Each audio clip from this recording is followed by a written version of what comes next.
ჩვენ ყველანი ვართ კოლეგები. ამის იქით ლისია, ჯერ კიდევ თბილისია. ცენტრები მიზიდულობის გადადის და იცვლება. AI-ს რო დაარენდერებინო რაღაცა თანამედროვე კორპუსი. მე ვარ ნატალია ნებიერიძე, არქიტექტორი. ელენე დარჯანია, ქალავგეგმარებელი. გავაღო თურდული. ატა ქაიავა, ასევე არქიტექტორი. მე ვარ თიო გაბუნია, განათლებითაც და პროფესიითაც არქიტექტორი და ქალავგეგმარებელი. მე ვარ ელენე ცერცოზე, არქიტექტორი და მოძრაობა იპოდრომი უბეტონო მხარეს დამფუძნებელი. ლეო კალანდერიშვილი პენსიო. მეც ჩემი პატარა სამშენებლო მაქვს და მე ვარ გიგი შუკაკიძე, არქიტექტორი. ნუცა ლომსაძე, ქალავგეგმარებელი, არქიტექტორი. ვაიმე, როგორი კორპუსისთვის გადაჭრეს ესა, ხო?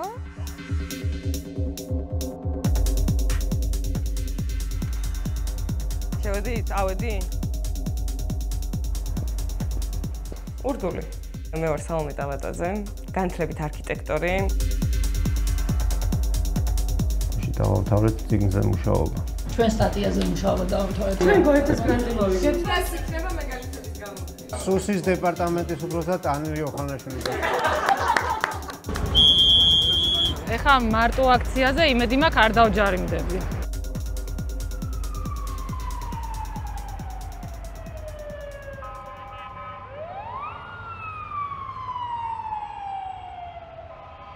დღეს სადაც ვართ, ეს არის საზოგადოებრივი მაუწყებლის შენობა, ყოფილი შენობა უკვე შენობა არის გაყიდული და ჯერ არ ვიცით რა ბედიელის.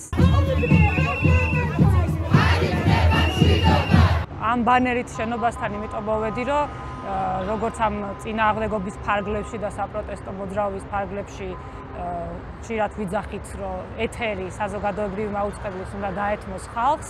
შენობა ხალხს და ეთერი ხალხს. ასევე მნიშვნელოვანი მგონია მეც და ჩემ კოლეგებსაც, რომ შენობა უნდა დარჩეს ქალაქს და ეს შენობა არ უნდა დაინგრეს, იმიტომ რომ ის არის ერთ-ერთი გამორჩეული გვიანი მოდერნისტული არქიტექტურის ნიმუში საქართველოში.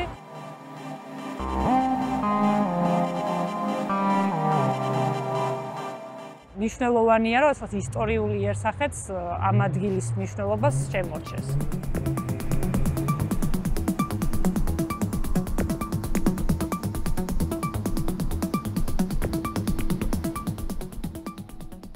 მე მინდა რომ ვილაპარაკო პრობლემებზე, რომელსაც ვხედავ ჩემი პროფესიიდან გამომდინარე. აქეთ ამად გაგვიშრეს სისხლი, აქეთ ამად. ყველა ვიცით, რომ საქართველოში ძალიან ბევრი პრობლემა არის, ბევრი მიმართულებით, სოციალური, ეკონომიკური, პოლიტიკური კრიზისი და ასე შემდეგ და ეს ყველაფერი ძალიან კარგად ჩანს არქიტექტურაში. აი, არქიტექტურის ისტორიასაც რომ შევხედოთ და გავიხსენოთ, ყოველთვის იყო არქიტექტურა რაღაც მხრივ ის სურათი, რაც ამ ეპოქაზე ყველაზე კარგად ყვებოდა ამბავს. Начиналось строительство Лесобостало.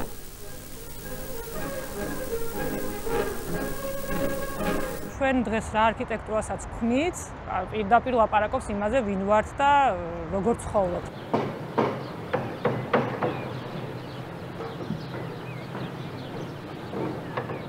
ვინც იცნობს თბილისს და ცხოვრობს, ყოველდღიური შეხება აქვს ტრანსპორტის პრობლემებთან, ტრანსპორტზე ხელმისაწვდომობა ძალიან გართულებულია, ჰაერი დაბინძურებულია, საჯარო სივრცეები, მწვანე სივრცეები საერთოდ აღარ არსებობს.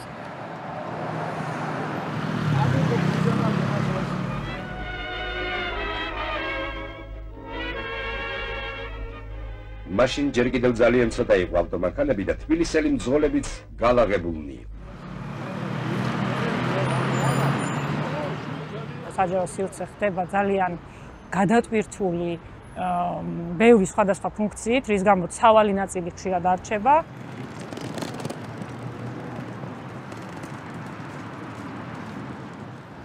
თბილისის მერიას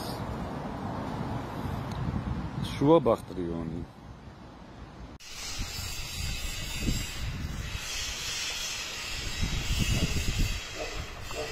ესეთი რაღაც პატარ-პატარა პრობლემები საბოლოო ჯამში ქმნის არაჯანსაღ და არაკომფორტულ გარემოს და ამაში ჩვენც გვიწევს რომ მონაწილეობა მივიღოთ არქიტექტორებს.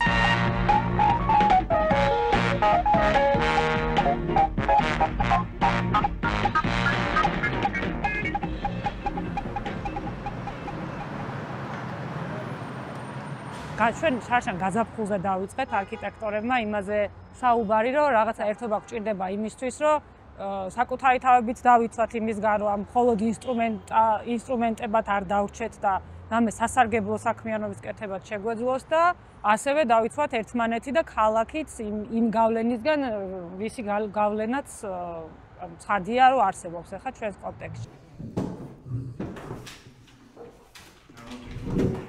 ჩამოყალიბდა საქართველოს არქიტექტორთა საზოგადოება სასი პროფკავშირთან არის მიღებული, პროფკავშირის სასტანო პრობლემა არ აქვს. და ძალიან მალევე მივხვდით, რომ ამ საზოგადოების მიღმა აუცილებელი იყო უფრო პროფესიული კავშირის გაჩენაც, რომელიც უშუალოდ დასაქმებულების უფლებებზე, შრომით უფლებებზე. ჩვენი ხმა პრაქტიკულად გამორიცხული და რაღაცნაირად გამოდევნილი არის ყველანაირი ურბანული საბინაო თუ სხვა სახის პოლიტიკისგან. სხვადასხვა აქტუალურ საკითხებზე იმუშავებდა, რაც საზოგადოების საქმიანობას შეიძლებოდა რომ გამცდარიყო და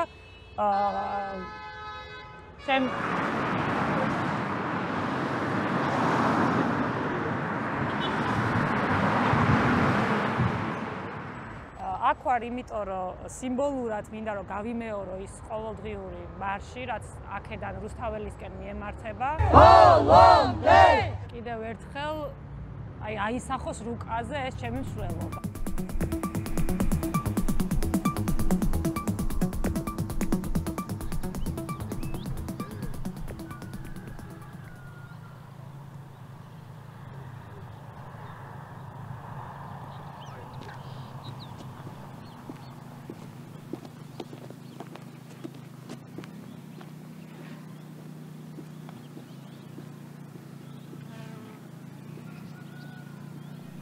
ეკრანთანა თბილისის მთავარი არქიტექტორი ალექსანდრე თევზაძე. ამქანაგო თევზაძე, თქვენ ჩვენს მაყურებლებს მოუთხროთ, თუ რა ახალი ნაგებობანი შეემატება თბილისს 1957 წელს. ქალაქ თბილისის დაგეგმარების და რეკონსტრუქციის საქმეში დიდი მუშაობა არის ჩატარებული. ეს ეხება საქალაქო მეურნეობის ყველა დარგებს, ქუჩების და მოედნების კეთილმოწყობას, მიწისქვეშა ნაგებობებს, ქალაქის განწვანებას და საცხოვრებელი სახლების აგებას. ეგი არის პირველი გვერდი. ესაა მეორე და ის ქვედა არის მესამე. Yes. დავიწყო? საცხოვრებელი სივრცე არ არის მხოლოდ ფუნქციური საჭიროება, არამედ ადამიანის ფუნდამენტური უფლება, რომელიც ღირსებასთან არის დაკავშირებული.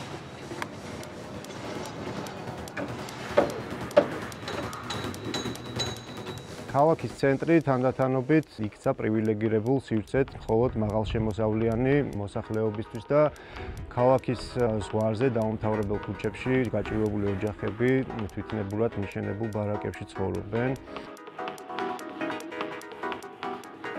და როგორ მივედით აქამდე? თქვენ ახლა ისტორიულ კინოკადრებს ხედავთ. ძველ მოდურად აცვიათ მშენებლებს, მაგრამ არქიტექტურული ძეგლი მათ რომ შექმნეს, თოლს არ უდებს თანამედროვეობას.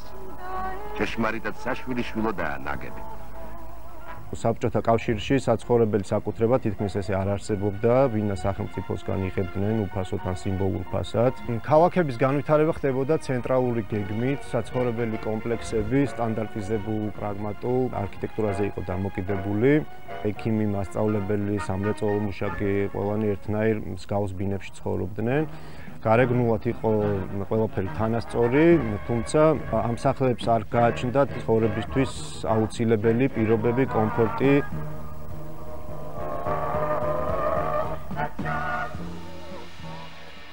ეს რეალურად 90-იან წლებში თვითონ მაცხოვრებლებმა გააკრიტიკეს თავიანთი არაფორმალური ჩარევებით, ხშირად გვხვდება ეს მიშენებები და ეს ნაცხოვრების სივრცის ფენები.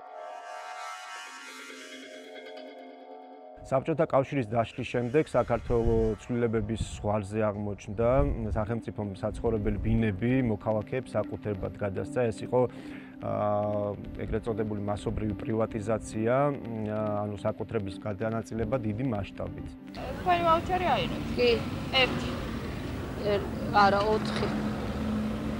4 ვართ სახში. და დააბამდეთ უკვე? კი, ჩავაბარეთ. ჩავაბარეთ იმაში, კომერციულებში. რას გულისხმობ? გვითხრესო ტელევიზორში გვითხრესო ეს ვისაც არ უნდა შეუძლიათ ჩააბაროს. ესე იგი გაყიდეთ? კი, იგენცვალე. ბაზარზე გაიტანეთ და გაყიდეთ. თუ საიდუმლო არ არის, ერთ ვაუჩერში რამდენი მოგწეს? ერთ ვაუჩერში მომწეს 5 და 20. ამავე დროს სახელმწიფო უარი თქვა მის მთავარ პასუხისმგებლობაზე, ანუ ღირსეული საცხოვრებლით უზრუნველყოფაზე ადამიანების. ახალი მშენებლობები სახელმწიფოს მხრიდან უკვე აღარ ხდებოდა და სახელმწიფო სრულად ჩამოშორდა ეგრეთ წოდებულ საცხოვრებლის მიწოდებას. ბაზარმა ჩაანაცვლა ყველა ინსტიტუციური მექანიზმი, ბინის ფლობა გახდა როგორც ესე იგი სიმდიდრის მახასიათებელი და არა როგორც უფლება.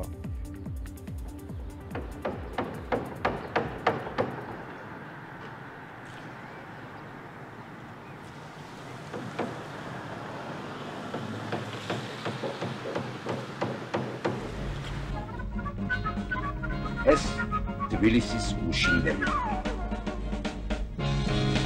გაირბინეს ათწლეულებმა. გაიზარდა თბილისი.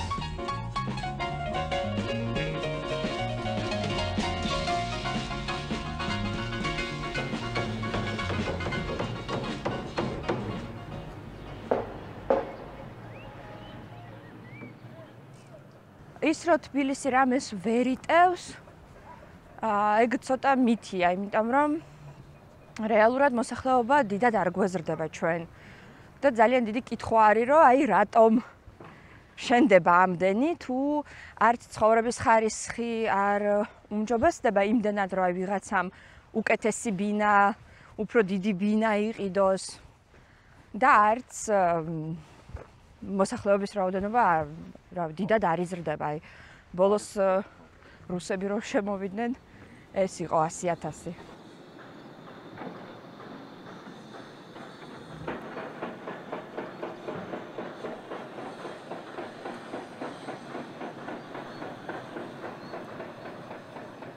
ძალიან ხშირად მეუბნებიან, რომ დაანებელენე ამ ყველაფერს თავი, ამ ქალაქს მაინც არაფერი არ ეშველება, ეს გეგმები არ მუშაობს და ვგრძნობ ამ გულის წყვეტას. საერთაშორისო განვითარებაში არის ესეთი ტერმინი, რაღაც იზომორფია, როდესაც აი ვითომ განვითარება კეთდება, ანუ რაღაცა ივენთები, რაღაცა კონფერენციები, გეგმები, ანგარიშები, რაღაცები, მაგრამ სინამდვილეში მე ეს ქმედებაში არ გადაითარგმნება.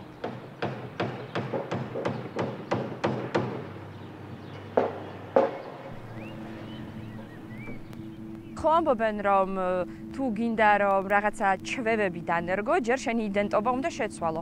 აი ქალაქმა გენგეგმის ფარგლებში, აი გენგეგმაში პირდაპირ გვაქვს შეთანხმება გვაქვს.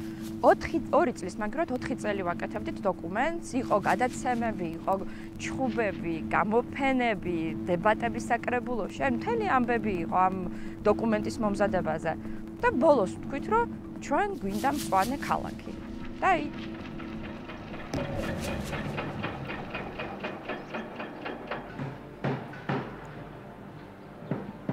ეს მისიად არ ითარგმნა, ამაზე ქალაქმა არ იმუშავა და შედეგად აი გვაქვს ეს გეგმა, ვამბობთ, რომ ლოზუნგად დარჩა, ჩვენ ვართ სიცოცხლით სავსე ქალაქი, მაგრამ ეს ლოზუნგი სუფთა ჰაერს ვერ გვიქმნის.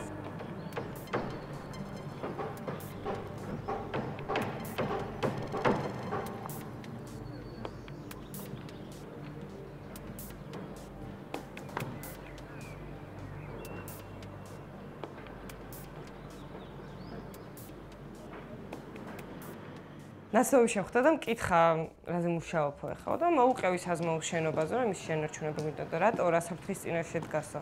ესე მეთქი კერძო მფლობელი ყავს და ალბათ აპირებენ იქ დაანგრიონ და რაღაც ახალი ააშენონ თქო.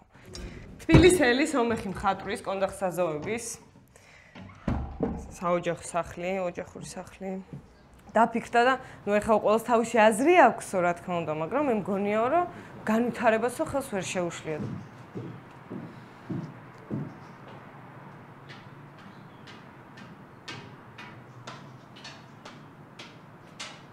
რა ცოტა გაშებულ მდგომარეობაში აღმოჩნდი, იმიტომ რომ მე თვითონაც არგუმენტები, კონტრარგუმენტები მომივიდა აზრად, რომ ხო, რა თქმა უნდა, ეხლა მე-19 საუკუნის თბილისს რო შეადო მე-20-ის მეორე ნახევარი, საერთოდ სხვა ხასიათი ქონდა უკვე ქალაქს, იქ დუქნური ეს ამქრული სისტემები სოციალური, საერთოდ ჩანაცვლებული ქონდა ქარხნულს და მასშტაბურს და ინდუსტრიულს.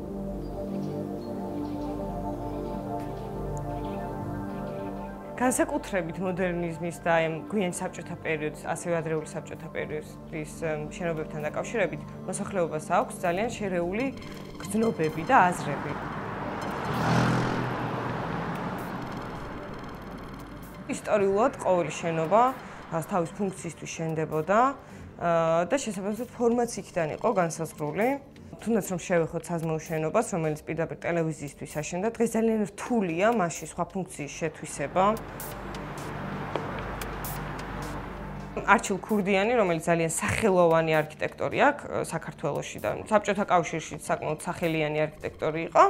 როდესაც მის პირველ სამ ესკიზს უყურებთ, იქ კიდევ ჩანს, რომ მასზე ზეგავლენას ახდენს სტალინური ამპირი და უკვე საბოლოო ვერსია თითქმის იგივე სახით, რაც არის დღეს საზოგადოებრივი მაუწყებლობის შენობა არის არ მხოლოდ მოდერნისტული, არამედ უკვე პოსტმოდერნისტული, მთლიანად გათავისუფლებული ყველანაირი დეკორაციისგან, მხოლოდ მასაზე და მასალაზე არის ორიენტირებული და ასევე ძალიან მნიშვნელოვანი ფუნქციაზე მორგებული. ჩანს, რომ ეს შენობა არის უნიკალური. საბჭოთა კავშირში ძირითადად ერთი და იგივე სისტემით შენდებოდა ტელევიზიები და აი არჩილ ქურდიანმა საქართველოში შეძლო, რომ რაც ახალი სიტყვა ითქვა, როგორც ტელევიზიის შენობის გეგმარებაში, ასევე მთლიანად არქიტექტურის აღქმაში.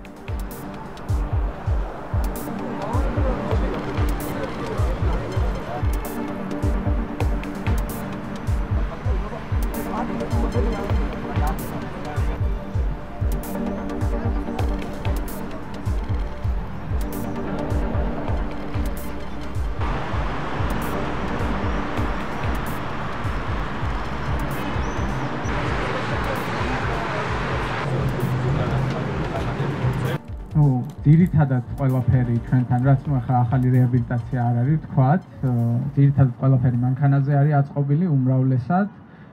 ტროტუარები ხან არის, ხან ვიწროა, ძირითადად ვიწროა, მე ვიტყოდი რეკომენდირებულზე ვიწროა, ანუ სიტყვაზე ხა მარტივი იმისთვის, რასაც ვიღებთ ხოლმე იდეად ტროტუარისთვის, იდეალურ შემთხვევაში არის, რომ ორი ეტლით მოსარგებლე ადამიანი რო შეხვდეს ერთმანეთს საპირისპირო მიმართულებით, ერთმანეთს გვერდი უნდა აუარონ ისე, რომ რაღაც ქუჩაზე ჩასვლა ერთ-ერთს არ მოუწიოს, ან უკან სახლში წასვლა, ხო?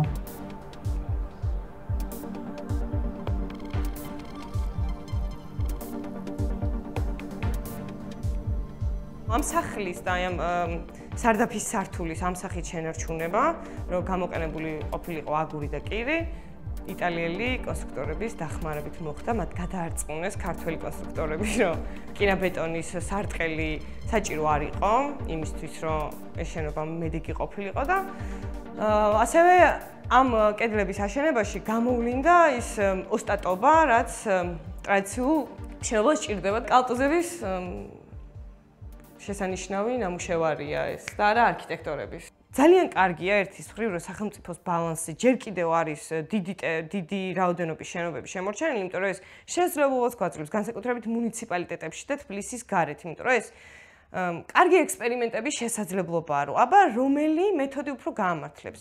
მათ აირჩიეს ერთი მეთოდი კონკრეტული ქონების გაყიდვა აუქციონით.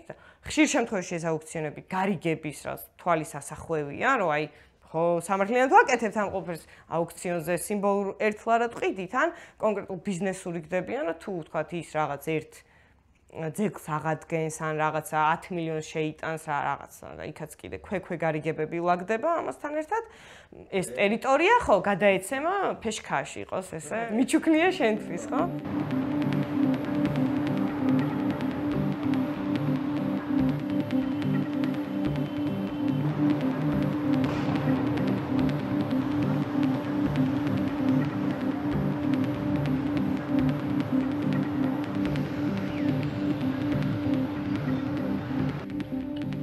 ყველგან უმეტეს ადგილში ტრანსპორტი არ მიდის, საჯარო ტრანსპორტი, ავტობუსები არ მიდის. ეს დასახლებები არის უმეტესად მაღალშემოსავლიანი ფენისთვის, რომლებიც დადიან მანქანებით. და შესაბამისად ხანქარისებური მიგრაცია ქვია ამას, დილის საათებში ყველა მიდის ქალაქის ცენტრისკენ, საკუთარი მანქანებით ჭედავენ ერთმიმართულებას. და საღამოს ბრუნდებიან ცენტრიდან ქალაქის განაპირა დასახლებებისკენ და მეორე მხარეს ჭედავენ ხოლმე. ესეთ განაპირა ტერიტორიებზე ინფრასტრუქტურის და კომუნიკაციების მიყვანა არის საკმაოდ მაღალი ხარჯიანი. ეს იქნება ინფრასტრუქტურა, გაზი, თუ წყალი და სანიაღვრე და ასე შემდეგ, ამაში იხარჯება უამრავი გადამხდელის ფული, როცა რეალურად მოსახლეობის ძალიან პატარა პროცენტისთვის იხარჯება ეს ფული და ეს ფული აკლდება ქალაქის მოსახლეობის უმეტეს ნაწილს, იმისთვის რომ ქალაქში არსებულ პრობლემებზე ხდებოდეს კონცენტრირება და ამ ფულის დასაწყო. აქ ყველაზე ცუდი ის კი არ არის, რომ ეს ასე ხდება. ყველა მხარე შეთანხმებულია, რომ ეს ასე მოხდება.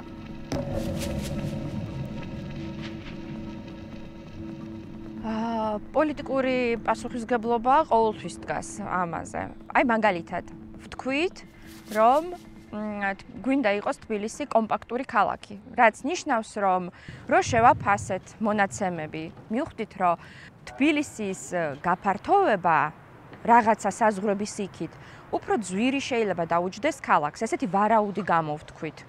იმიტომ რომ ყოველ კორპუსს სჭირდება თავისი კანალიზაცია, თავისი გზები, აქ როდესაც ფერდობზე ამოდის ეს განაშენიანება, ნიშნავს, რომ წყალი წნევით უნდა მიაწოდოს, ანუ დენი. ანუ ადამიანები, რომლებიც ცხოვრობენ თბილისის სხვა უბნებში, მათი კომუნალური გადასახადები შეიძლება გაძვირდეს მარტო იმიტომ, რომ ვიღაცამ მოიდომა ცოტა უფრო მაღლა იცხოვროს.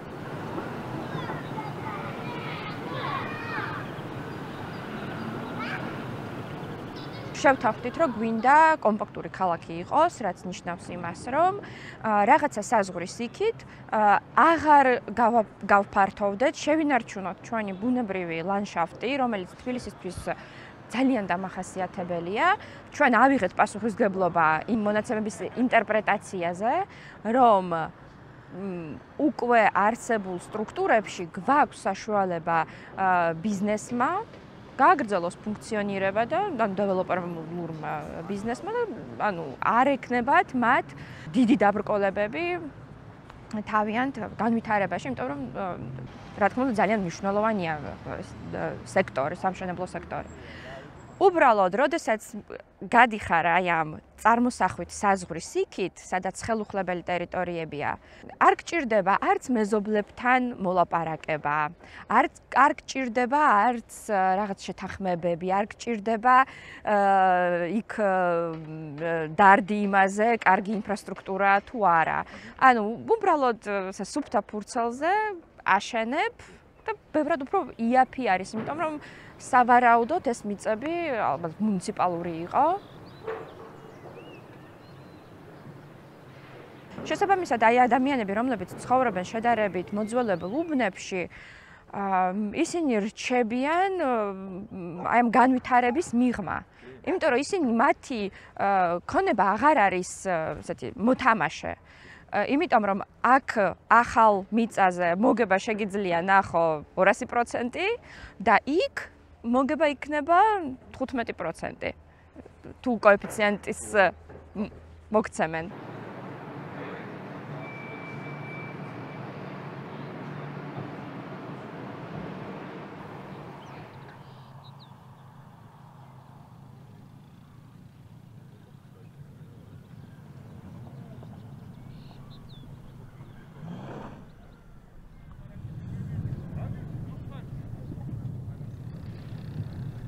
მთელი ამ დროის განმავლობაში არ არსებობდა მონაცემების სისტემა, რომელიც აღრიცხავდა ვინ რამდენად და როგორ ცხოვრობდა. Რამდენი ოჯახი ცხოვრობდა მიტოვებულ შენობაში, ვის ჰქონდა წვდომა წყალზე, გათბობაზე, კანონიერი ბინადრობის სტატუსზე და ასე შემდეგ.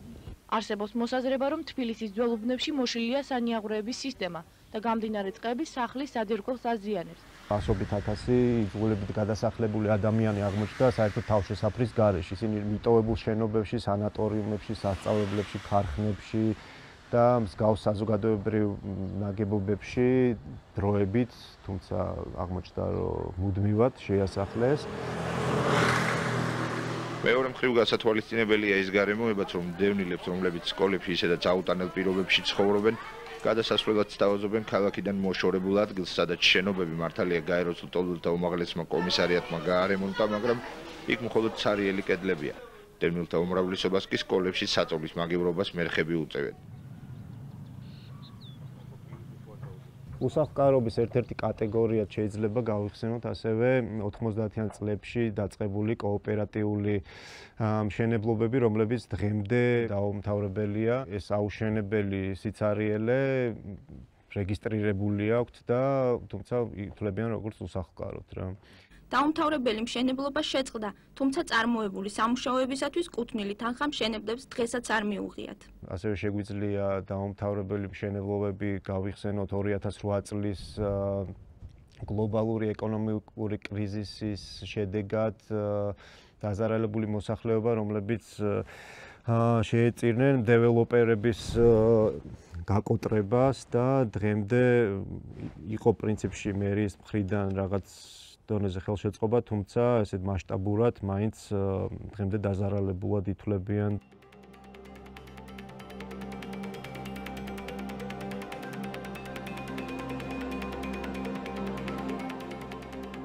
ყველაზე მეტად ამ პროცესებში წახალისებული არის კერძო სექტორი, ინტენსივობის მომატების კუთხით, საგადასახადო შეღავათების კუთხით და სოციალური საცხოვრისი თითქმის არ არსებობს.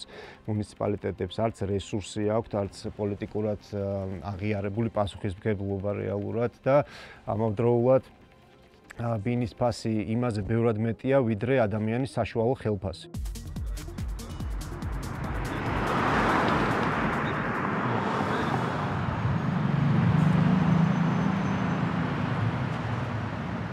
ძალიან დამაინტერესა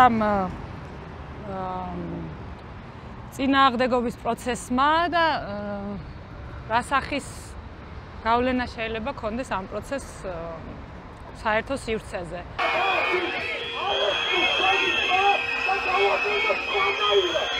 მიუხედავად იმისა, რომ უზარმაზარი 300,000 ადამიანის მონაწილეობით მარშები ჰქონდა, ძალიან დიდი მნიშვნელობა დაიკავა რუკაზე გარეუბნების მარშებმა, რადგან ზუსტად ამ გარეუბნების მარშების მხარდაჭერით გამოვიდა ისე, რომ მთელი ქალაქი მოიცვა პროტესტმა.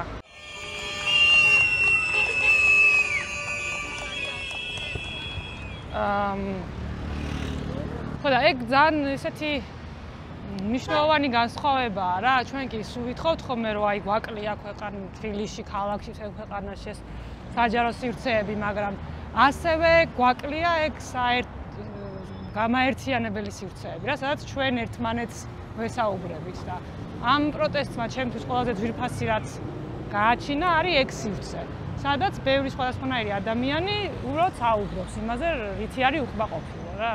პარკინგი არც მე არ ვიცოდი, ღამე არაყენია ხოლმე. ანუ საღამოს რომ მოდივართ არაყენია.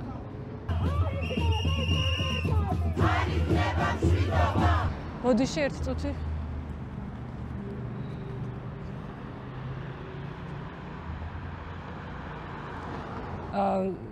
მაგიტო იყო კიდე ეს გარეუბნებში გასვლა მარშებით მნიშვნელოვანი, რომ ისეთ საკითხებზე საუბარი, რაც ხოლოდ აი თუნდაც რა ეს პრობლემატიკა, რაზეც ახლა ვლაპარაკობ, რომ ქალაქი უნდა იყოს პოლიცენტრული, ამაზე არც ტელევიზიაში არის საუბარი, არ საუბრობს არც ერთი პოლიტიკოსი, არც ერთი მედია და მხოლოდ რაღაცა ვიწრო პროფესიულ წრეებში რჩება ესეთი დისკუსიები და არ მიდის იმ ადამიანების ყურამდე, ვისაც რეალურად ეხება ეს პრობლემა.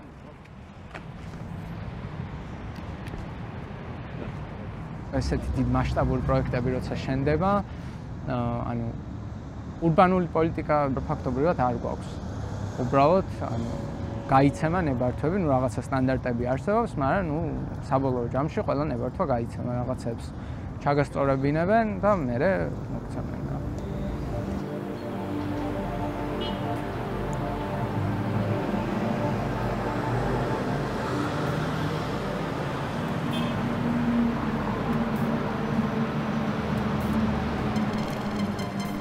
ვიმუშავე მერიაში წელიწად ნახევარზე ცოტა მეტი, ისე არქიტექტურულ კომპანიებში სულ მუშაობდი და ეხაც თან ვასწავლი არქიტექტურულ ფაკულტეტზე და ასე შემდეგ, მაგრამ ამიტომ ქალაქ გეგმარებაშიც რაღაცა ნაწილობრივ ფესვი გავიდგე და ეხა რახან შედარებით აქტიური ვარ პოლიტიკურად, პროფკავშირის კუთხითაც და ხელმოწერების კუთხითაც პეტიცია რო იყო ადრე რომ რეორგანიზაცია ისედაც დაგეგმილი იყო და ახლა რეორგანიზაციის ფარგლებში მეც მათ შორის გამომიშვეს და ძალიან ბევრი შედარებით აქტიური პოლიტიკურად ვინც ვიყავით, ხელმომწერები ვინც ვიყავით და ასე შემდეგ.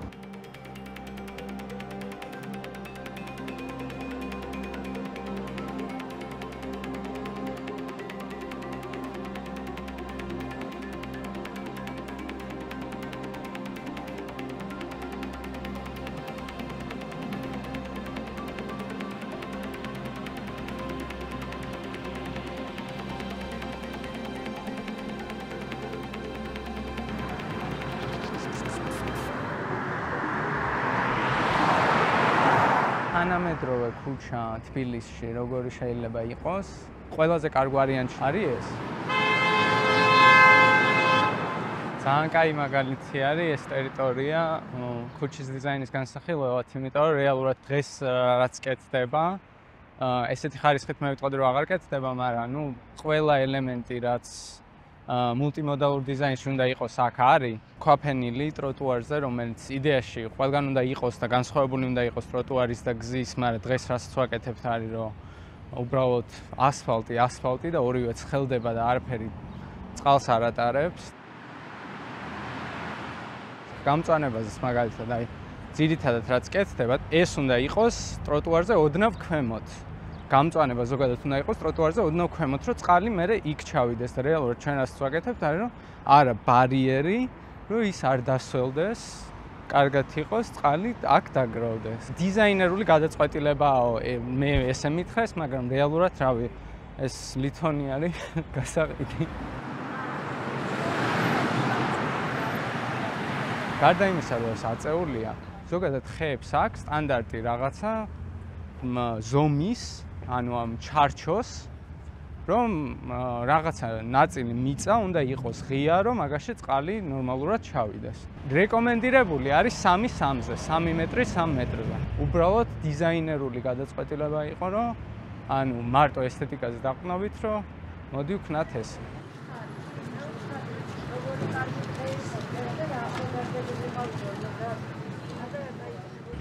ეს ყლეობა გვაქვს კიდე.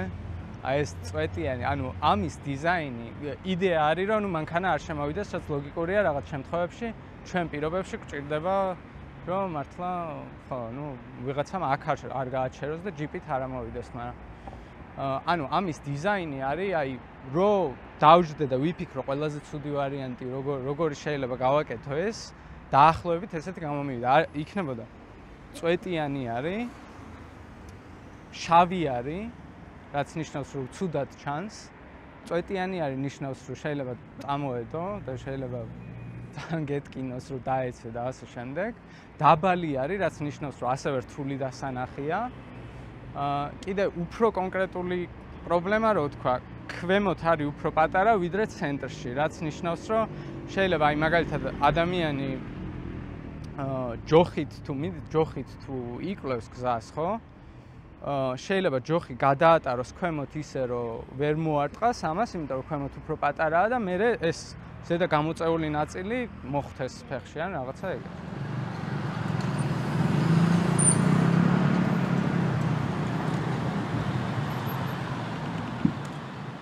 ჩვენ შემთხვევაში არქიტექტურა ხო ისედაც არის ზოგადად ეს რაღაც პოლიტიკური და სოციალური წყობის სარკე. ჩვენ შემთხვევაში კიდე უფრო მწვავედ ჩანს ეს.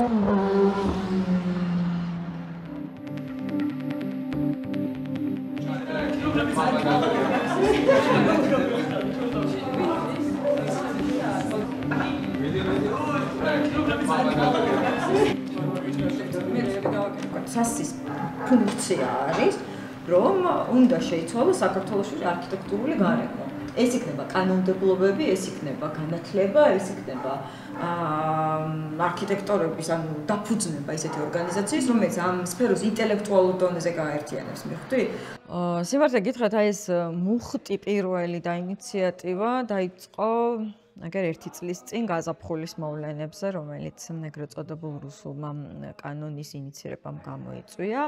ამ დროს უბრალოდ აღმოჩნდა, რომ ეს სფერო სხვა სფეროებთან ერთად იმდენად დაუცველი და მოწყვლადია, რომ ის ერთადერთი შემოსავლის წყარო, რომელიც გააჩნდა ამ სფეროს, რომ ეს სფერო განვითარებულიყო, ეს იქნებოდა განათლება, იქნებოდა პროფესიული განვითარება, მე ვგულისხმობ ბიენალეებს, გამოფენებს, რომლებიც ძირითადად ფინანსდებოდა ევროპული და დასავლური ორგანიზაციებით, საფრთხის წინაშე დადგა, რამაც პირდაპირ შექმნა საფრთხე იმის, რომ მომავალ თაობას უბრალოდ არ ეცოდინება, რა არის ევროპული ბიენალე, რა არის ვენეციის ბიენალე, რა მნიშვნელობა აქვს დიზაინ გამოფენებს. გარდა ამისა, აღმოჩნდა, რომ არქიტექტორებს არ აქვთ ერთი საერთო პლატფორმა, სადაც განსხვავებულ ან ერთიან შეჯერებულ აზრს დააფიქსირებენ ამ მოვლენების. იმიტომ რომ იმდენად საფრთხის წინაშე დადგა ეს პროცესები, ისედაც საკმაოდ რთული მდგომარეობა ამ სფეროში და კიდე შეიქმნა და მიმდინარეობს პროცესები სრული ავტოკრატიის ამ სფეროში, რომელიც რაღაცნაირად შეიწოვა სამშენებლო სფერო. მე რას ვამბიცი, რომ რაც არ უნდა დიდად გამოიყურებოდეს ორგანიზაცია, ხო? აი ხალხს მაგალითად, რა ქვია, დანიის არქიტექტურის ფორუმი, ხო, ბიენალეს რო აკეთებენ, ხო? 5 კაცია. ანუ კეთდება მაინც საქმე რა. ჩვენც ახლა კი არ ვამაყობ, მაგრამ ანუ 3 კაცი ვიყავით უხელფასო და რაღაც 3 წელი ჩვენი ფულით ვდებდით რაღაცებს. ძალიან დიდი წილი უნდა იყოს ჩვენი საქმიანობის, ალბათ რომ ვიმუშაოთ სხვა არქიტექტორებთან ერთადაც რაღაც საერთო პოზიციების ჩამოყალიბებაზე. აი, სულ მაგაზე ვაჭერ ხოლმე ამ ბოლო დროს რა, რომ მინდა რომ მაგაზე ბევრი ვილაპარაკოს და ვიმჯეროთ, რომ როგორ შეიძლება არქიტექტორებმა ერთი მხრივ საკუთარი თავები დავიცვათ იმისგან, რომ ვართ ინსტრუმენტებად ქცეული და მეორე მხრივ ქალაქი დავიცვათ იმისგან, რომ ჩვენი ხელით შესრულებული საქმე არ აზიანებდეს აქაურობას, ну, ქალაქი და ქვეყანა და ყველაფერი რა. ასევე ძალიან მნიშვნელოვანი კომპონენტია პიარი. პიარი და საზოგადოების ჩართულობა ამ პროცესში რა. ანუ ეს მარტო ჩვენი პროფესიულო შრეებში კი არ იყოს გაჩერებული, აი რაღაცნაირად ინგეიჯმენტი იყოს საზოგადოების რა, სხვადასხვა პროფესიების. დღეს იმ გრძელვადიან გეგმებზე მუშაობა და იმაზე ვთქვათ, რასაც ჩვეულებრივ რეჟიმში უნდა ვაკეთებდეთ, ვერ ვაკეთებთ, იმიტომ რომ სხვა რეჟიმში ვართ. მაგრამ ის ფაქტორი, რომ დღეს არქიტექტორებს დავინახეთ, რომ ჭირდებოდათ გვერდში დგომა და რაღაცა ეს ჩვენი მიმართულება წავიდა მაგ მხრივ რა, რომ ვიღაცას დავეხმაროთ, იქ რაღაცა გავაპროტესტოთ, მარში მოვაწყოთ, რაღაცა ფაქტის წინაშე დადგეთ. ხო, და ეს რეალურად ჩვენ დაგვეხმარა იმაში, რომ ერთადერთი რაღაცა სტრუქტურა გავიჩიტეთ, რომლებიც არქიტექტორებს გვერდში უდგას და ვეხმარებით ერთმანეთს გვერდში დგომაში. და ეს მე მგონი შეგვიძლია ვთქვათ გამოვიყენოთ კი არა დაგვეხმარება იმაში, რომ როდესაც ყველაფერი დაწყნარდება, რაღაცა სახელი გვექნება და გავაგრძელებთ უკვე ჩვეულ რეჟიმში მუშაობას. ნატალია სას იმიტომ დაფუძნდა რომ ამის ანალიზი მოახდინოს და მოახდინოს ისეთი ანუ გაიაზროს ის ჩვენ სულ ვამბობთ ახლა ყველა ვაკრიტიკებთ ხო არქიტექტურაზე ბოლო წლებია დადებითი სიტყვა არავის არ მოусმენია ყველაზე ადვილი რასაც მე ვამბობ ახლა ეგ არის ეხლა რაც გვჭირდება არის ის რომ ეს ამდენი პრობლემა რომ დასახულია ანალიზი უნდა გაკეთდეს რა პრობლემებია როგორ შეიძლება ეს გაჯანსაღდეს ეგ ძალიან ცნობილი ფრაზა რომ ჩვენ ვქნით შენობებს და მე ისინი ქმნიან ჩვენ. აი ეს ხო არის გენიალური შენობა, ახლა მაგალითად ეს ბიბლიოთეკა ყოფილი, რომელიც არის საშინელ მდგომარეობაში. არავინ ყურადღებას არ აქცევს, ხან რა მიაშენეს, ხან რა მოაშენეს. და ანუ აი ესეთი რაღაცა უნიკალური ძეგლი, რომლის ანალოგი არსად არ არსებობს თელ სოფლიოში, არის აბსოლუტურად უყურადღებოდ მიტოვებული. რაზე მეტყველებს ეს ხო, რომ ჩვენ არათუ კულტურულ მემკვიდრეობას არ ვფრთხილდებით, ჩვენ აი ძალიან ახლო წარსულსაც კი, საერთოდ არ გვაინტერესებს თუ ის არ ეწერება ამ რაღაცა თანამედროვე კომერციული საზოგადოების დაკვეთის ფორმაში. ეხლა 21 საუკუნის ელემენტით ავიდეთ ისო მანსარდაში. ხო, დღეს უკვე მულტიფუნქციური სივრცეები შენდება, იმიტომ რაც შეიძლება მეტი მოგება იყოს კონკრეტულ მიწის ნაკვეთზე და აქ როგორც აპარტოტელები, ისევე სავაჭრო ცენტრები ან საოფისე შენობები, coworking space-ები, ან საერთო სამუშაო სივრცეები დგება. და არის მყიდველი, იმიტომ რომ ახლა მსოფლიო ძალიან დინამიური გახდა, მიუხედავად იმისა, რომ სავიზო რეჟიმები შეიძლება კონკრეტულ ქვეყნებში კაცრდება, რაღაც ქვეყნები, მაგალითად საქართველო ამარტივებს. თუმცა ეს რამდენად ეხება უშუალოდ საქართველოს მოქალაქეებს, სადაც სოციალური დახმარების მომთხოვნთა რაოდენობა ყოველწლიურად იზრდება, არ ვიცი, ანუ ვისთვის შენდება ეს შენობები, ნამდვილად არ ვიცი. მე მგონია რომ ჩვენი უძრავი ქონების ბაზარი ჯერ კიდევ მაინც რაღაც ჩამოყალიბების ეტაპზე არის. ძალიან ბევრ პროდუქტს ტესტავენ. რაც ზუსტად იციან, რაც ნამდვილად გაიყიდება, არის აი ეს ემიგრანტებზე შექმნილი რაღაცა რენდერები, ის ადამიანები, ანუ თან ეს მწვანე კარკასი რო დაერქვა და ეს იმიტომ რომ ამ ადამიანებს არ შეუძლიათ მათ შორის ხო და დამთავრებულ ბინებს რომ სთავაზობენ არ შეუძლიათ ეს ცალკე პრარაბი შოვონ ცალკე მუშები რომ თეთრი კარკასიდან თუ შავი კარკასიდან ამოიყვანონ ეს თავისი ბინა ურჩევნიათ რომ რაღაცა ბინა კონდეთ დამთავრებული თვითონ საქართველოში არ არიან დიდად არ აინტერესებთ იქ სოციალური თუ სხვა ინფრასტრუქტურა არსებობს თუ არა იმიტომ რომ არ არიან იქ და ნუ ალბათ გაქირავდება ის ბინა. აი დაახლოებით ეს ლოგიკა არის და ესე მგონია რომ ადამიანები რომლებიც საცხოვრებლად ეძებენ ბინებს ესენი ძალიან ცოტანი არიან და ეს ადამიანები დიდად ამინდს ვერ ვქმნით. კარგად. ხვალამდე ხვალ პოსტზე იყავ.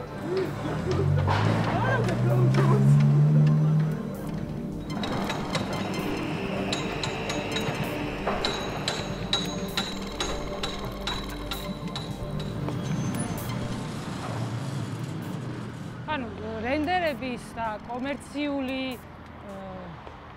ვიზუალიზაციის პრობლემა კიდე ის არის, რომ ტყუილ მოლოდინს აჩენს ძალიან ხშირად.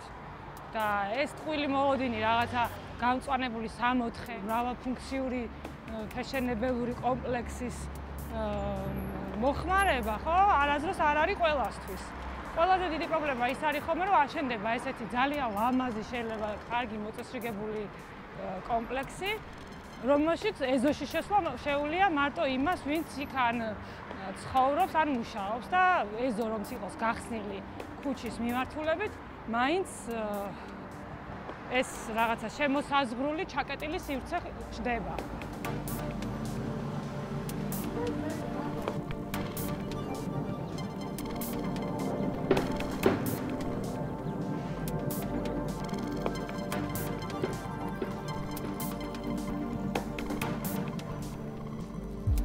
ჩვენ შემთხვევაში ეს ბაზარი რო თვითონ არეგულირებს და რეალურად ანუ ხელშეწყობა მარტო კერძო სექტორზე ხდება, ხო, რომ უმატებს კოეფიციენტს, აძლევს სტატუსის ცვლილებებს, კერძო სექტორი რეალურად თავის თავს ისედაც რეგენერაციას უკეთებს ყოველთვის, რაც არ უნდა კრიზისები გამოიაროს და ამის ფონზე, ნუ საცხოვრებელი გარემოს ხარისხი ვარდება, თუმცა ფასი იწევა.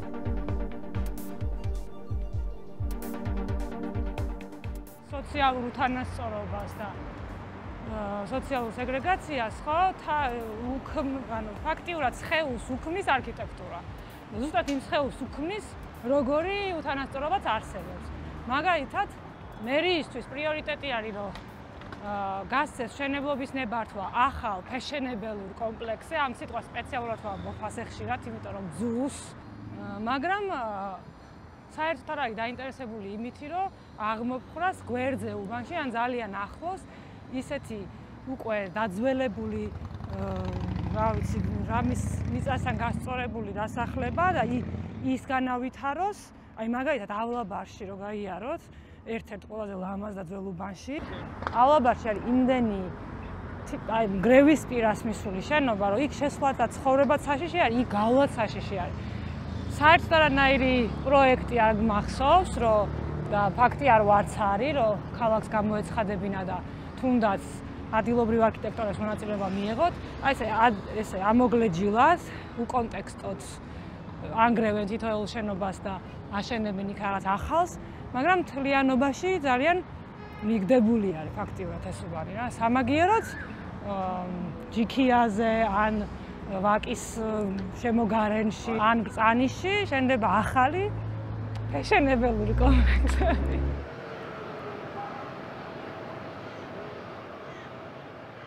რა ქალაქი და ჯერ კიდევ რაღაც ნარჩენები შეიმჩნევა ისეთი შენობების, რომლებიც თბილისის ძირითად ხასიათს ქმნის, რომ ლანდშაფტზე და აი ამ ქვაბულის რელიეფზე და ფერდების რელიეფზე მორგებულია შენობები და ეს ქუჩაკიბეებით და ვიწრო შუკებით ისის რელიეფზე მორგებული, იმიტომ რომ მარტივი არ იყო გზების კეთება დღევანდელობისგან განსხვავებით, ეს სახლები რა მთის ძირებში ფერდობებზე მიმობნეული და ეს განცალკევებული პატარა მასშტაბის და მოცულობის შენობები რაღაც აი კარგი დასანახი. მიუხედავად იმისა, რომ ეხლა შეიძლება ფასადებით გამორჩეული არ არის და სხვადასხვა ფერია, სხვადასხვა ზომის ფანჯარა და რაღაცა, ეს უფრო მოწონს ადამიანის თვალს, იმიტომ რომ ის არის პატერნის ამომცნობი არსება ადამიანი. ცნობიანი ძალიან ძველ ცნობიერებაშიც რო ჩავიდეთ, ფოთლებში რაღაც მხეცი უნდა გაერჩიე, ხო? ამიტომ მიჩვეულია ბევრ მსგავსში რაღაც განსხვავებული ამოცნობას.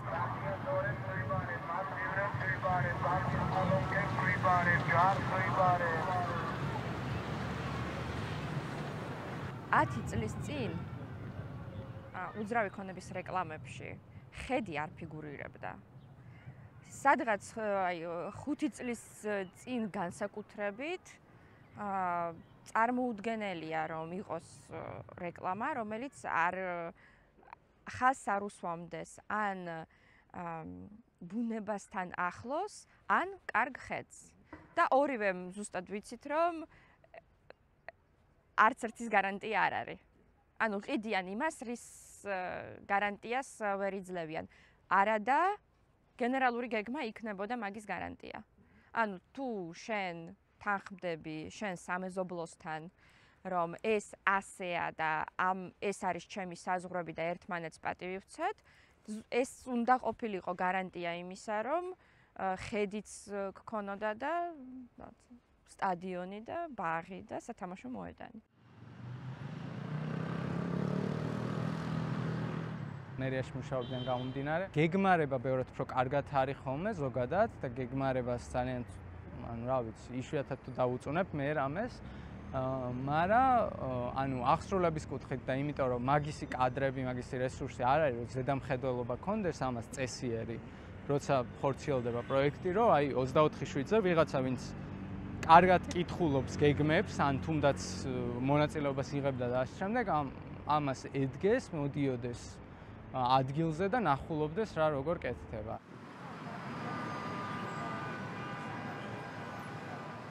წერილი რომ შეიტანო მერიაში რაღაცა სადაც ეკითხები სატრანსპორტო პოლიტიკა როგორია სიტყვაზე, ეგეთ რამეს გიპასუხებენ რომ ჩვენ ესეთი სატრანსპორტო პოლიტიკა გვაქვს, რომ პრიორიტეტი ენიჭება ქვეითს, მერე ველოსიპედს, მერე საზოგადოებრივ ტრანსპორტს, მერე ტაქსის და მერე კერძო მანქანას. რაც ძალიან იშვიათად არის აღსრულებაში მართლა ეს.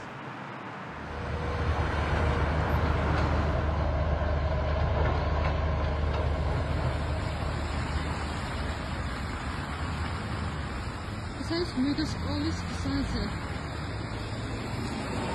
ასპედადა უბუნდა გადაგვიდა ქუჩა.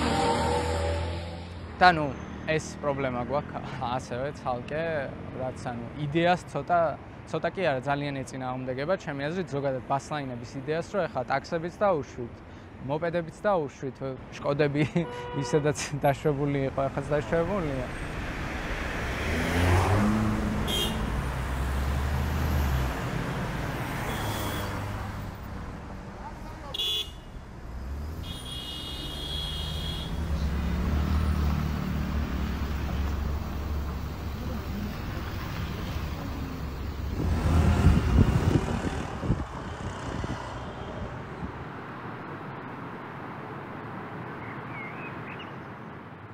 პირველ შოკს ჩამოგდო იმან, რომ მე როგორც ახალგაზრდა არქიტექტორს, მას ჯერ კიდევ სწავლობდი ტექნიკურ უნივერსიტეტში, მქონდა უკვე გამოცდილება თქვა პროექტების შეთანხმებაზე, თავს ავდებ რომ არქიტექტურული აზროვნება შემოძლოთ, ეს სისტემა ვიცოდი როგორ გამემართა და რომ მირეკავდნენ და მეუბნებოდნენ, რომ აი სალომე 600 კვადრატული გვაქვს ვარკეთილში და რამდენი მილიონი დამრჩება. ანუ პირდაპირ კალკულაცია იყო ესეთი.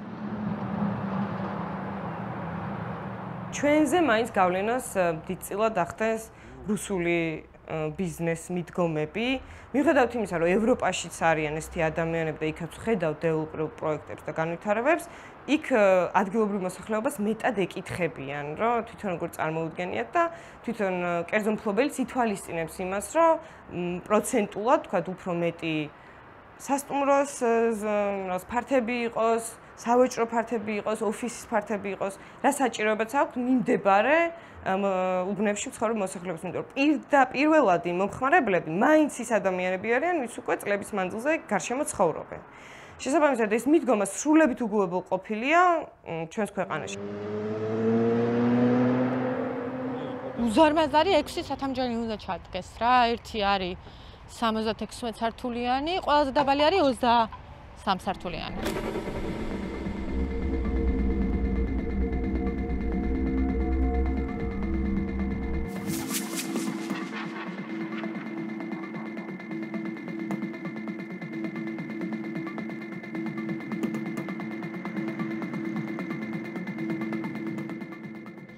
როგორც კი მერმა კახა კალაძემ დაანონსა ცენტრალ პარკის პროექტი, იმავე დღეს შევამოწმე ტერიტორიები, იმიტომ რომ მათ თქვეს, რომ მთლიანი ტერიტორია, იპოდრომის მთლიანი ტერიტორია გადაეცა მუნიციპალიტეტ საჩუქრად და შევამოწმე. და აღმოვაჩინე იმ დღესვე, რომ არათუ მთლიანი ტერიტორია, არამედ მხოლოდ მინდვრის ტერიტორია გადაეცა 26 ჰექტარი და დანარჩენი 8 ჰექტარი იყო დარჩენილი კერძო მფლობელობაში, ანუ ქართული ფონდის მფლობელობაში.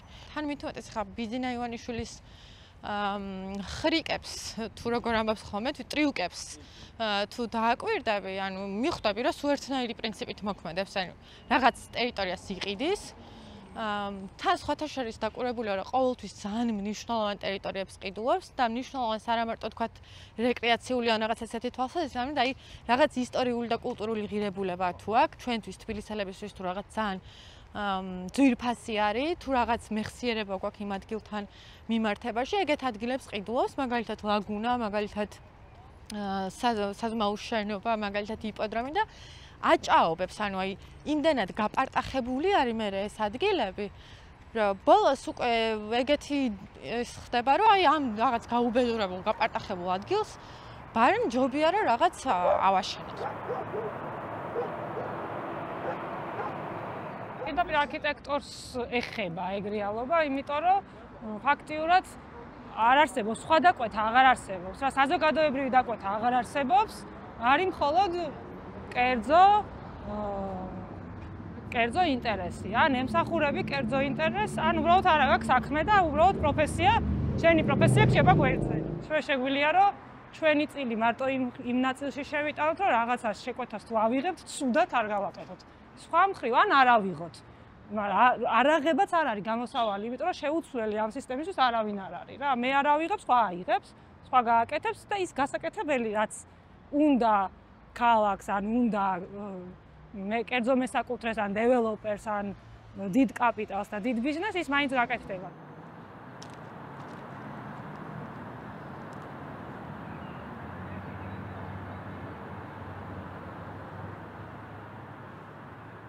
ქალაქის თვითონ ურბანულ სტრუქტურაში მწვანე სივრცეების სერიოზული დეფიციტი, ანუ იპოდრომი იყო, არის ვაკის პარკი, მზიური, თუმცა აი ეგ სივრცეებიც მუდმივ ჭიდილში და ბრძოლაშია იმის, რომ ეს ტერიტორიები შეინარჩუნოს ზუსტად იმ საზღვრით, როგორშიც არის.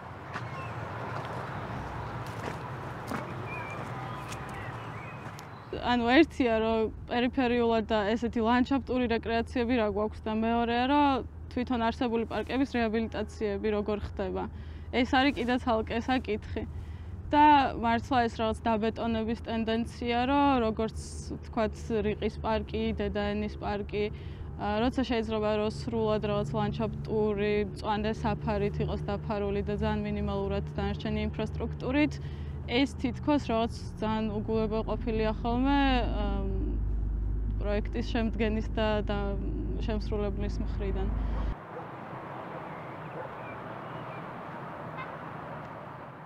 თუ ვილაპარაკებთ სტატისტიკაზე, აი მწვანე სივრცის, თქვათ რა პროპორცია არის სასურველი ხო ქალაქისთვის?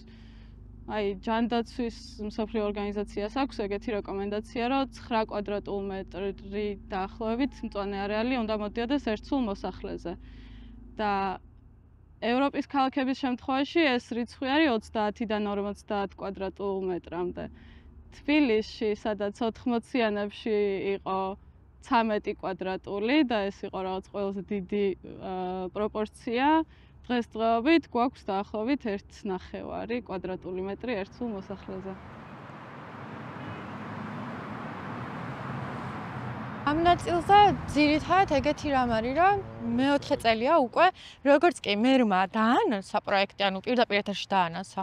უცნაური იყო, რომ მეორე დღესვე დაიწყეს აქ რაღაც საქმე, რაღაცების აი ხლაფორთი და ეგ ძალიან გამიკვირდა თავიდან, იმიტომ რომ ეგრე არ ხდება საერთოდ. მე თვითონ პროფესიით არქიტექტორი ვარ და ეგრე არ ხდება, რომ რაღაც პროექტის პრეზენტაცია გააკეთო, მე ჰოპ უცებ დაიწყო რაღაცის მშენებლობა და მე-4 წელი აკეთებენ, ძალიან ნელი ტემპით აკეთებდნენ მთელი ამ წლების განმავლობაში და სულ ვამბობდი, რომ ამას იმიტომ აკეთებენ, რომ მაშინ წინასაარჩევნო პერიოდი იყო და წინასაარჩევნო კამპანიისთვის გამოიყენეს ამ პროექტის პრეზენტაცია. და სულ ვამბობდი, რომ მეორე თვითმმართველობის არჩევნებიც ხომოვა და რატომ არ შეიძლება, რომ თუ კი ერთი პარკი შეიძლება ორი არჩევნებისთვის გამოვიყენოთ, მაშინ რატომ არ უნდა გავაკეთოთ ასე და მე მგონი სწორად გამოვიცანე.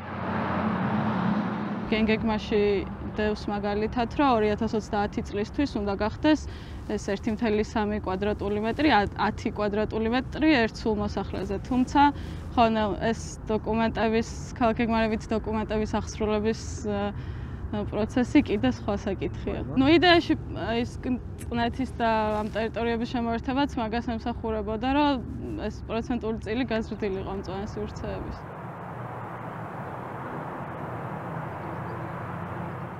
ორი მხარე იყო, ერთი რომ აი აქ არის ბუნებრივი ლანდშაფტი იყო და მეორე ეს იყო თავისუფალი სივრცე ყველანაირი ბიზნესისგან დაცლილი რა და ეს სიძვირფასე ქონდა ამ ადგილს, ანუ საბურთალოებისთვის ხომ შეუცვლელი იყო და სხვათა შორის არა მარტო საბურთალოებისთვის, იმიტომ რომ უამრავი ადამიანი მოდიოდა აქ სავარჯიშოდ სხვადასხვა უბნებიდან იმის გამო, რომ სხვა უბნებში არ არის ესეთი პარკები. არ იყო, თორე ეხა აქაც აღარ გვაქვს. და ანუ იმის ნაცვლად რომ ეს ყველაფერი ვიღაცებს გაიაზრებინათ და ამ ყველაფრის კიდე უფრო გაუმჯობესებაში დახარჯული იყო რაღაც რესურსი, იმიტომ რომ ჭირდებოდა რეალურად იპოდრომის განახლება, მაგალითად გასანახლებელი იყო ბალახი, მოსავლელი იყო, იმიტომ რომ ჩვენი რესურსებით ვაკეთებდით მაგას. არ იყო, თქვათ, ელემენტარული ტუალეტები არ იყო, რაღაც აი ელემენტარული ინფრასტრუქტურა, რაც ნამდვილად ჭირდებოდა, მაგრამ იმის ნაცვლად რომ ეგ გამოეკულიათ და ეგ გაიუმჯობესებინათ, ადგნენ და რაღაც ბრეინშტორმინგზე რომ ჩამოყრი ყველა იდეას, რომ აი ესეც იყოს, ესეც იყოს, აი ეგეთი რაღაც პარკის პროექტი გააკეთეს, სხვადასხვა სივრცეებით დახუნძლული და სხვათა შორის ცოტა ირონიულიც, იმიტომ რომ მაგალითად ერთი ესეთი ის არის რუკაზე, რომ დაგეხედათ ამ პარკის რუკაზე, ხანდაზმული ადამიანების თუ მოხუცი ადამიანების სივრცეს ეწერა და ეს იყო პირდაპირ შუაში, ანუ ყველაზე მეტი მანძილი უნდა გაევლო ხანდაზმულ ადამიანს, რომ მისულიყო თავის სივრცეში. ჯერ ეს საერთოდ რას ნიშნავს ვიღაცის სივრცე?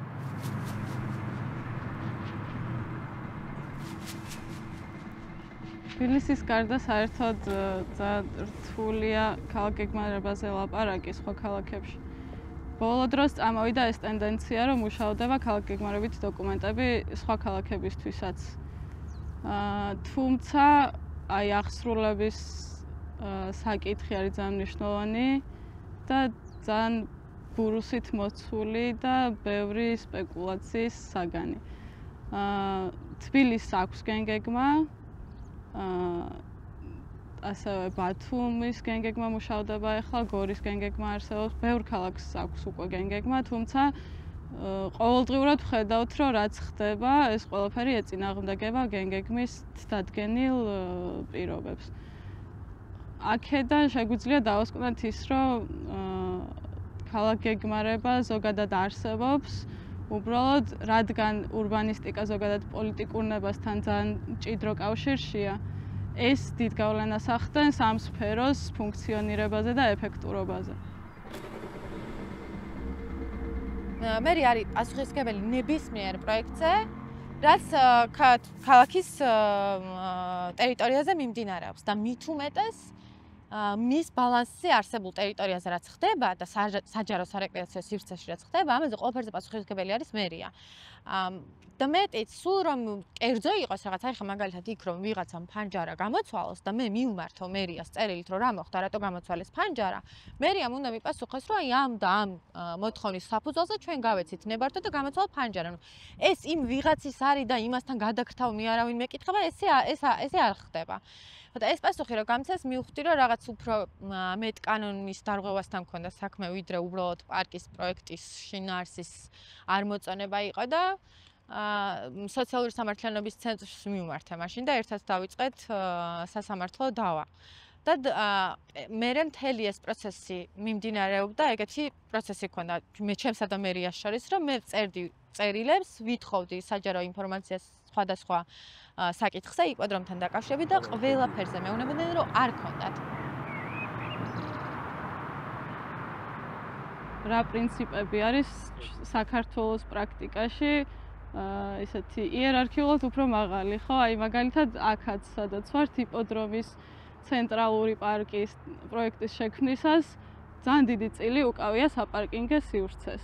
ჩვენთვის რაღაც სოციალურ კულტურულად და გარემოებებიც ამას გვკარნახობს სამწუხაროდ ესე რომ ჩამოყალიბდა, რომ ძალიან დეფიციტი გვაქვს საუბნოში და პარკების.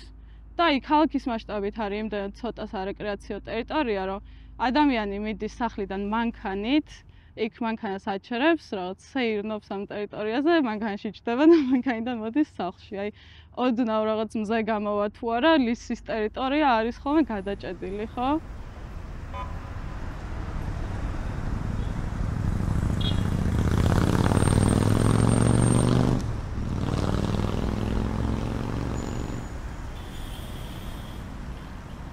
ეს გზები, სამანქანო გზები არის. ეს ახლა ჩვენ სადაც დავდივართ, სამანქანო გზა არის. მე მაინც მგონია, რომ ამ ადგილს გამოიყენებენ, აქ რადგან შიგნით უნდა იყოს ასობით მანქანაზე პარკინგი, პირდაპირ ახლა იქით როცა თამჯონების აშენება უნდათ, იმისთვის იქნება რაღაცა ეზო, რაღაც მართლა ვერსალივით ბაღი ექნებათ და პარკინგებიც ექნებათ და ყველაფერი იქნება. შაბათ-კვირას რატო უნდა გავდიოდი ქალაქგარეთ, როცა შეიძლება რომ ავიდე რაღაც ბოტანიკურში, ფეხით რაღაც მარშრუტი გავიარო, ან რაღაც ველოსიპედით გავისეირნო, ასე შემდეგ. უბრალოდ აი ინფრასტრუქტურულად ვერ პასუხობს ეს სივრცეებიც იმ მოთხოვნებს, რაც ადამიანებს გააჩნიათ და რეალურად ეს მოთხოვნა ძალიან დიდია. რომ აი მართლა ძალიან დიდი სურვილია, რომ სარეკრეაციო ტერიტორიები ქონდეს ქალაქს. ეხა ეს ბავშვიც რო თამაშობს ხრეშზე.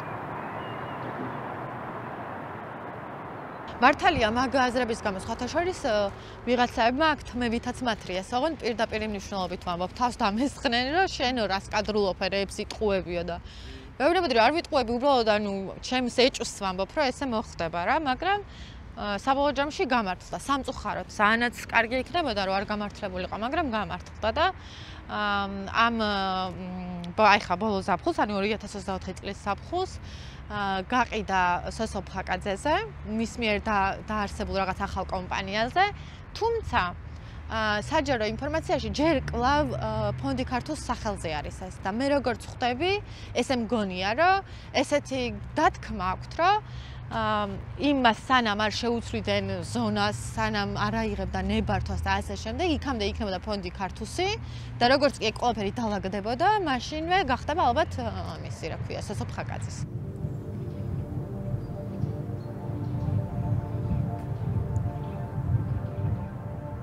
მშენებლობები გრძელდება, თბილისის პეიზაჟი იცვლება, მაგრამ ახალი ბინები არ ემსახურება მაინც დაბალშემოსავლიან მოსახლეობას, ისინი რეალურად არის ფუფუნება და არა გამოსავალ. თვითონ ხელმისაწვდომი საცხოვრებელი სახლის ხარისხი ურბანული, არქიტექტურული თუ ინფრასტრუქტურული თვალსაზრისით არ განსხვავდება შედარებით ისეთი კერძო სექტორის პროექტირებული და აშენებული საცხოვრისისგან. და ხშირ შემთხვევაში სახელმწიფო ნორმალურ ქვეყნებში ავალდებულებს კიდეც კერძო დეველოპერს და თავისი სუბსიდირებით ერთვება, რომ 20-30% ახალი მშენებლობების იყოს განკუთვნილი სოციალურად დაუცველი პირებისთვის. აი ეს სხვადასხვა სოციალური სტატუსის და ფენის წარმომადგენლები ერთ სივრცეში თანაბარი სარგებლობით და თანაბარი უფლებებით იყვნენ და ერთნაირი წვდომა ჰქონდეთ საცხოვრებელზე და მის გარშემო სივრცეზე.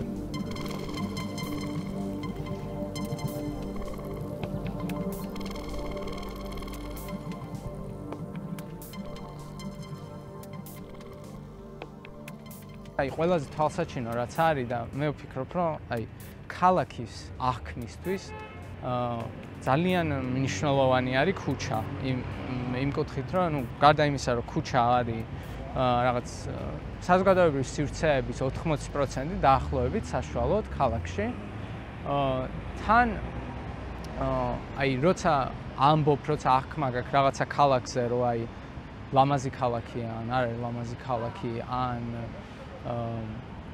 უსაფრთხო ქალაქი ან არის უსაფრთხო ქალაქი, კონკრეტულად ქუჩაზე ფიქრობ.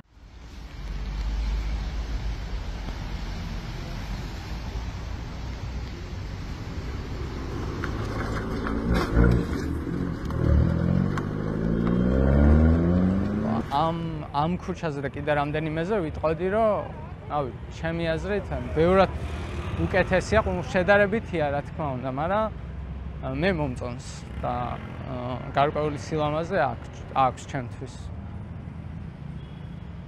ახლა შენობებზე რო ვილაპარაკოთ, სხვა საკითხი არის, ხა ლამაზი შენობებით არის თქო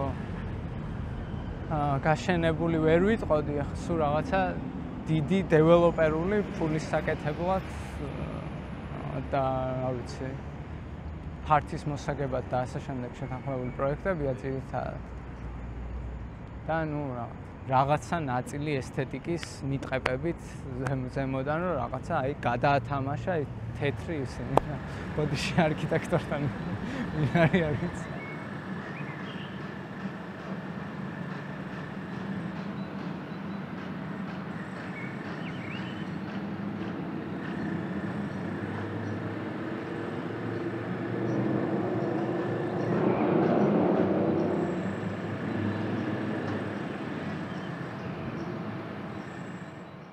აი ხა ეს მთელი ტერიტორია უკვე ჩვენ სადაც დავდივართ არის კერძო მფლობელობაში სასოფხაკაძის და მთლიან ამ ტერიტორიაზე უნდა იყოს ეს ცათამბჯენები.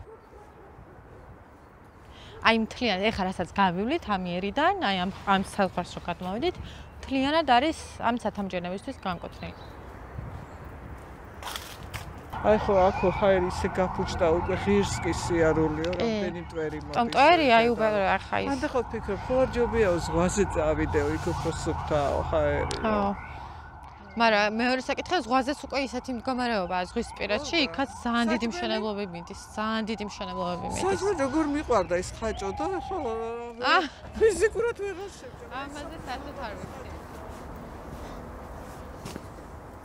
გარდა იმისა, რომ ჩვენ ვსეირნობთ და ვარჯიშობთ, თავის მიკროკლიმატი აქვს მთლიანად შენარჩუნებული მთლიანი იპოდრომს. აი ხა იქით ამ მხარესაც სანამ იყო ბუნებრივი საფარი, ცხელ დღეებშიც კი აი გავარვარებული რო არის ხოლმე თბილისი, მაგ დროსაც რამდენიმე გრადუსით განსხვავდება ტემპერატურა იპოდრომზე.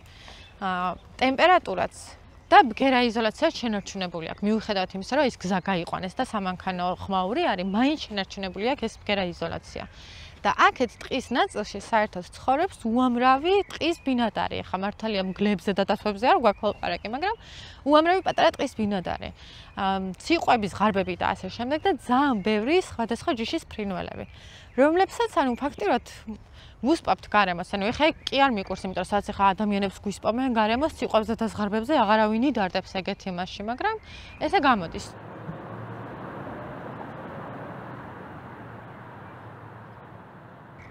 აი მაინტერესებს ახლა შეიძლება რომ აქ შემოხვიდე და სათამჯენების აშენება მოგაფიქრდა ეს? ხო, აი თელი ეს ტერიტორია აღარ იქნება.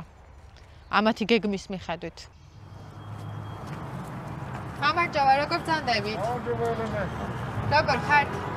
სულობ კარგად ვიყოთ. კარგად უნდა იყოთ.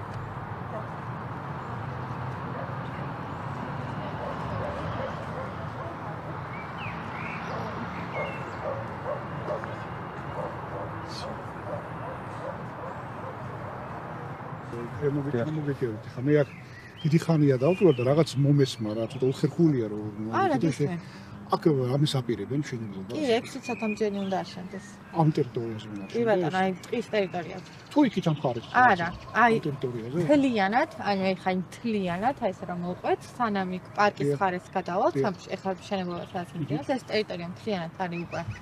თუნდ მაგას თუ მიყიდა სასოფლო ფაკადეს და 6 სათამჯენი უნდა აშენდეს. ასე რა ის არის სტატუსი აქ ახლა ამას სარეკვიაციო ზონის სტატუსი მოუხსნეს. მოუხსნეს. მე მაგალითად როგორც მოქალაქე პიროვნება, მე მაქვს იმის სურვილი, თქვენ შემოგიეთ და საწინააღმდეგო ტალღა თუ ან აქცია კონკრეტულად ამასთან დაკავშირებით. კი, რა თქმა უნდა, აი ჩვენ გვაქვს ეს ძალიან ცუდი ინფორმაცია. Facebook-ზე გვაქვს გვერდი იპოდრომი უბეტონო მხარე ასე ქვია, რომელიც ეს გვერდი არის იპოდრომის შესახებ, ანუ პირადად ჩემი გაკეთებული არის ეგ გვერდი და სულ განვიხილავთ იპოდრომის პრობლემებს და ანუ აქცია იქნება თუ რაღაც იქნება ამ გვერდის მეშვეობით ვაანონსებთ ხოლმე.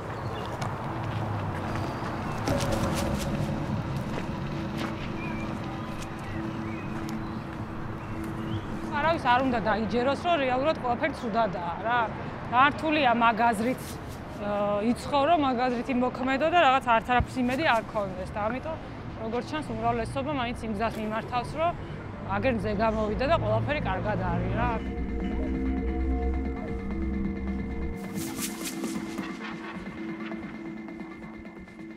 აი ტელეპორტაცია არ არის და ტელეურბანიზაცია არის, რომ რეალურად შენ აქ არ ცხოვრობ, მაგრამ პოტენციურად შენთვის ვითარდება ქალაქი.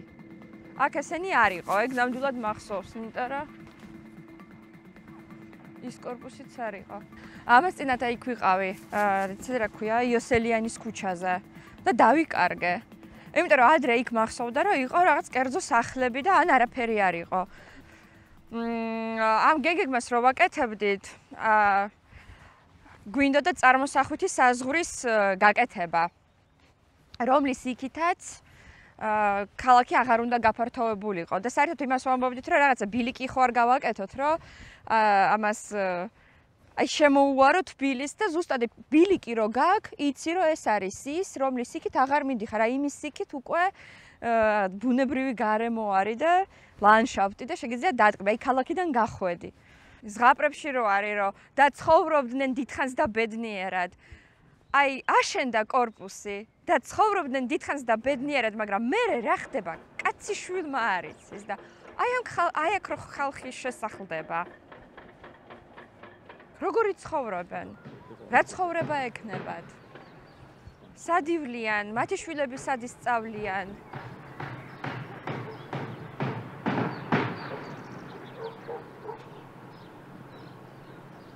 როგორ განვითარდება თბილისი და ზოგადად ამ ქვეყნის არქიტექტურა ძალიან დიდწილად დამოკიდებულია იმაზე, როგორი პოლიტიკური არჩევანი გვექნება. თუ ყველაფერი წავიდა ისე როგორც ჩვენ არ გვინდა, მაგ ძალიან მძიმე სურათში აი წარმოიდგინეთ აბსოლუტურად უსახური ადამიანზე არ გათვლილი, არ მორგებული კომპლექსი, სადაც მარტო ბეტონია მარტო ბეტონის მოპირკეთებაა და აი ჩაკეტილი გეტო არის, რომელშიც არავის არ უნდა ცხოვრება.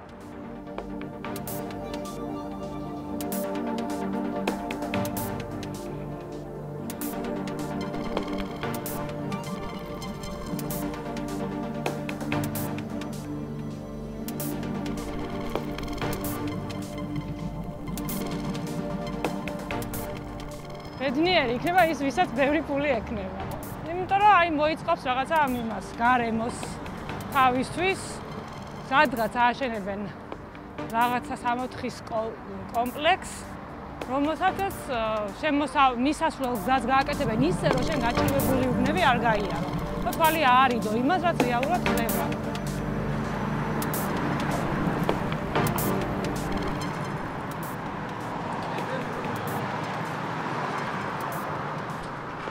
თუ გადავრჩებით, შეიძლება თბილისი ძალიან საინტერესო ქალაქი იყოს და მარტო თბილისი კი არა, მთელი ქვეყანა, იმიტომ რომ გექნება ეს მაგალითები, როგორი აღარ უნდა იყოს და გექნება რაღაცა ისტორიული წარსული, მერე საბჭოთა წარსული, ძველი თბილისი, საბჭოთა რაღაცა მოდერნიზმი, ქარხნები, რომელსაც რაღაცაში გამოვიყენებთ. გვეყოლება მკვლევარების შევისწავლით ამ ჩვენ მრავალშიან გარემოს და ხო, მოკლედ უტოპიური მომავალი კარგია. აქტიურობას არ შევწყვეტ. თავისთავად. და მაინც ვეცდები, რომ რაღაცა უკეთესი გავხდე.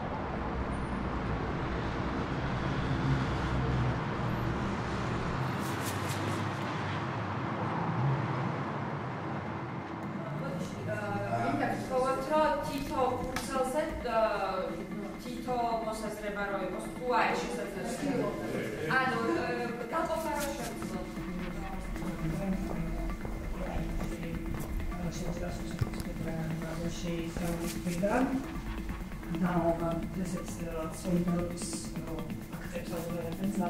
შესაბამისად ამოცანა სწორედ ის არის, რომ მოვისმინოთ თქვენგან აზრი, გავერთიანდეთ, გავძლიერდეთ.